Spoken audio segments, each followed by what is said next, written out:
how do you feel about Germans in Germany today?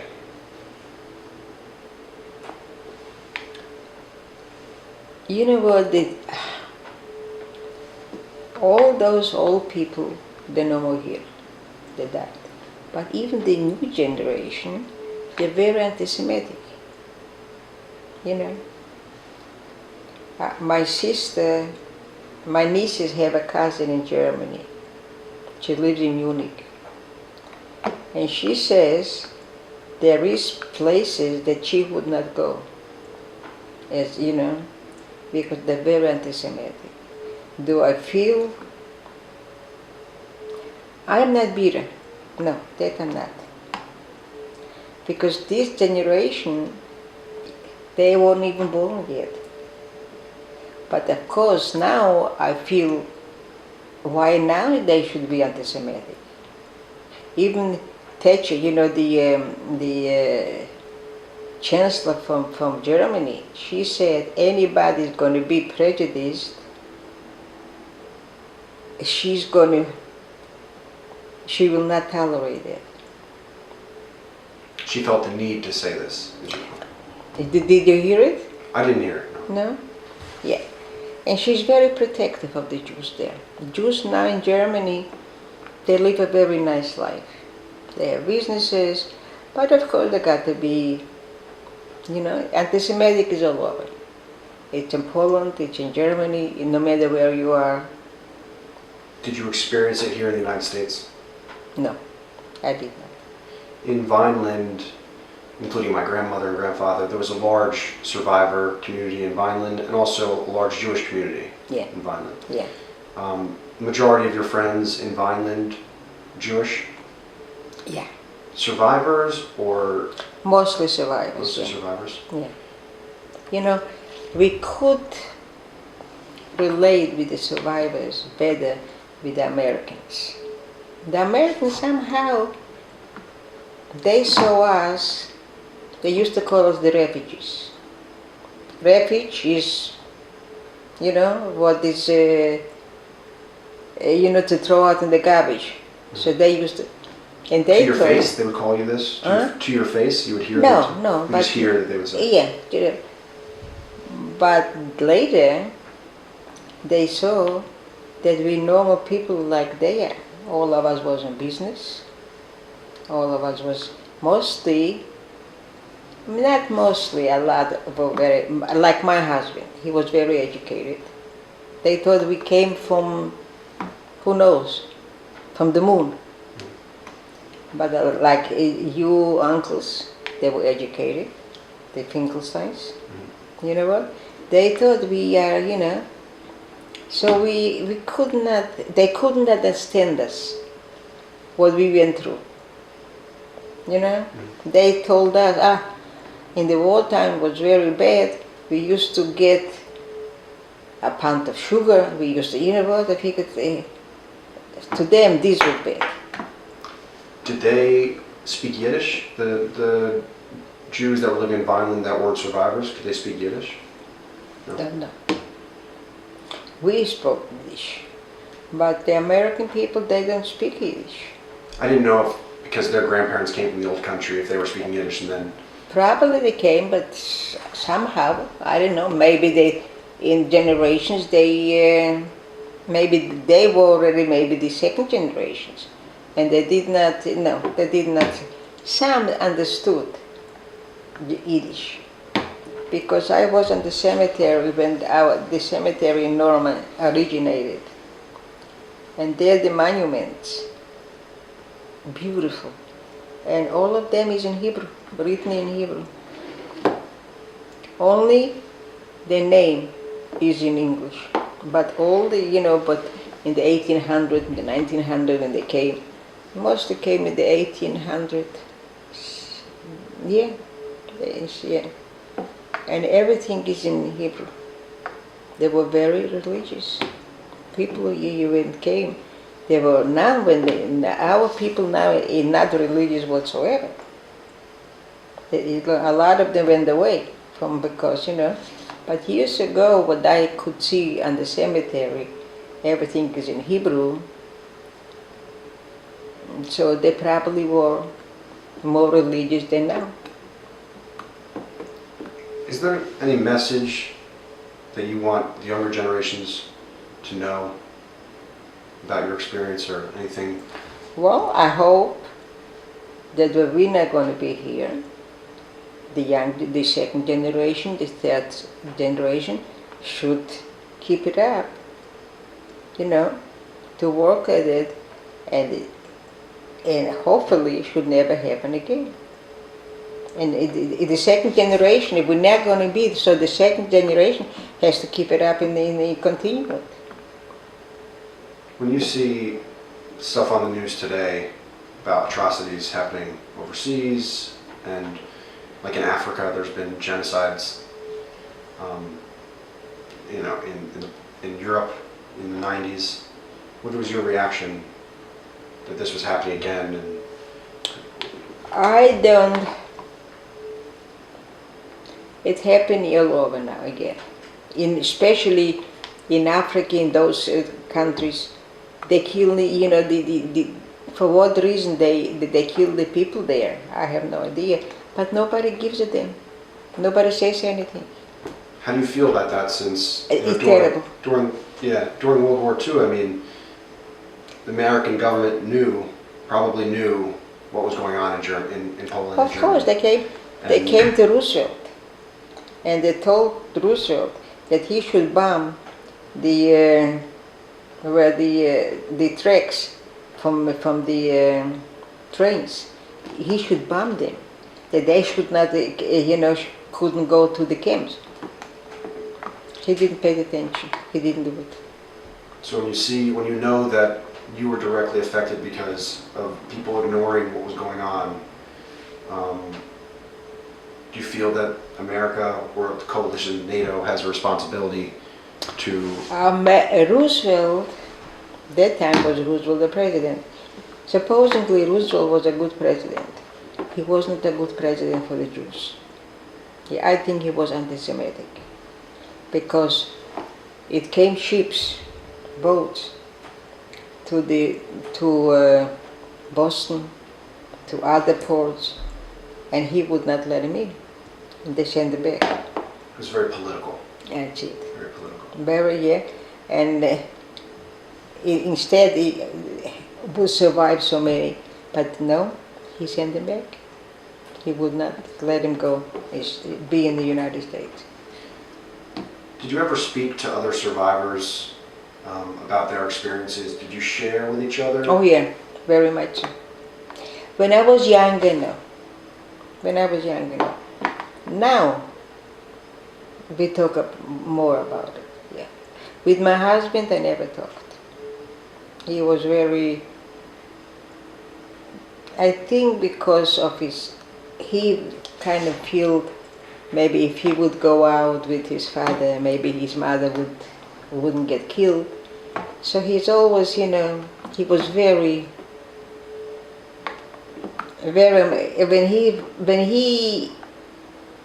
is a song, a Jewish song, to Yiddish Mami, I don't know if you know it.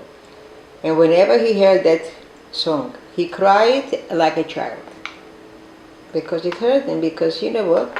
He was also hidden. He was also in a bunker. And matter of fact, he was in a bunker with the SS.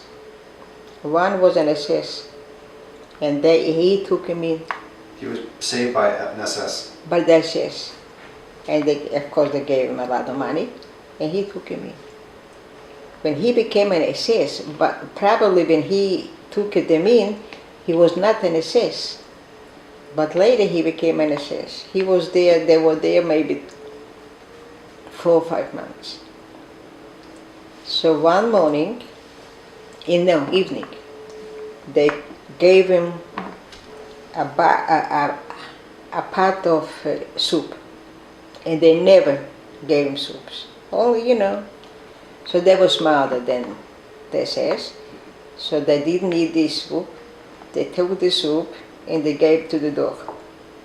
At night they gave to the dog the soup. In the morning they got up, they looked, they went out and see. the dog was dead. He cooked in the soup and put the poison that they should all die, and then he buries them, in the bunker, and that's it. So in the morning, they saw what it is. So my father-in-law went to another gentle and to beg them to take him in, and we were only at one. They were at three. So they says in the he saw that they're not there no more. So he suspicious, he was suspicious that what happened. They knew that the dog is dead, and they went away to another one. And the other one, I think from the other one they got liberated. First he was by another gentle, then he was by the SS, and then from the SS they went to somebody else, and from there they got liberated. When you look back now, knowing that your family and your husband's family were saved essentially by, they were paying them, but they were saved by Germans and Poles. Yeah. I think sometimes that part of the history gets forgotten. That a lot of these people were saved by people that weren't in cahoots with the Nazis. That were just regular people. Regular people, yeah. And how do you feel about those people now? Very good. They were righteous. They were human beings. They were human beings because, listen, a lot of Jews survived that like this. If they would not take in Jews, maybe thousands and thousands would not survive. So it was very, I get sometimes to send for the righteous people money. I do give. I do donate because they deserve it. Because now a lot of them already, the children old, and so we get from an organization that we should support them. So I do. They have a list somewhere of Poles and Germans that helped survivors, and they're the righteous people. The righteous people. There's a lot in Yad Vashem in Jerusalem. They were allowed in. They were. Yeah, I was in Israel about 11 times, and every time we went to Israel, we went to the wall, and we went to the Yad Vashem, and a lot of them is the righteous people there. I wanted to ask you about your parents. When did they die? What year? My father died in 1964. He was young. He was 55 years old. Was he sickly? Heart attack. And he died. My mother died. She was old, but she had Alzheimer's. What year did she die? 1999. Oh, wow. Yeah. Was she living here in Vineland as well? No. She lived in Philadelphia. My father died. She was living alone in the house. They had a duplex. And then when she got sick, so we wanted to take him. I wanted to take it to here because my sister had a 2-story house and I had a ranch, so it would be better for her. So I wanted to take her here with somebody to, because we had business, so, and I was in the business also working. So I figured, I take somebody, but she didn't want it. I took her here. She was a week. I had to take her back.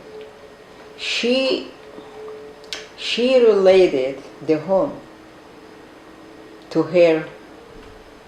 the apartment house. In the home, she says, do you see this? This is my apartment. This is my house. She related it, and she wanted to go back to the nursing home because she saw this, was big and also was with bricks. Europe, most of it was bricks. And she related that apartment house to that home. To the old country? Yeah, yeah. And it was very hard. But the one thing, she was there for 13 years. But one thing, every day every day we came. I did not because I lived in Ireland. So I came 3 times a week. My sister came every day. My brother-in-law, for 13 years, he went to give her dinner at night.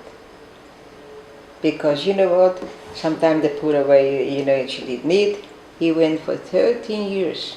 Could snow, rain, 100 degrees. 4 o'clock, he was there to give her dinner.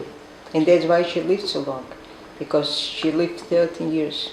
She died in 1999, and you said she was born in 1910. Mm-hmm. Right. Wow. She was almost 90. Yeah. Yeah. Did your parents learn English quickly, or because they didn't go to school to learn like you, or did they take classes somewhere, or No. how did they pick up the language? Well, my mother was very educated. My mother came from Little, and there they did educate the kids. My father was a regular. It was not. My mother was more educated than them, and so they didn't. They went to work right away. They need to go to work to the support. So my sister, when we came to the United States, she stayed in Germany. She was married then, and her husband died, and she was alone. And you know what? She was 18 years old, alone in Germany. She didn't have nobody. We were already in the United States, and she had to wait a quarter to come. It would take maybe 2 years. So my mother wrote a letter to to President Truman. And she came in 3 months. You responded to the letter? Yeah. Oh, wow. Yeah.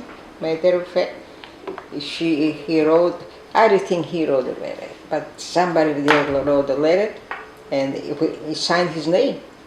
But I don't think a president, I don't know. The letter came that she was in 3 months, she was in the United States. So that's why I say my mother was educated to write a letter to Truman. My mother was, because from wherever my mother came, there they educated people. Yeah,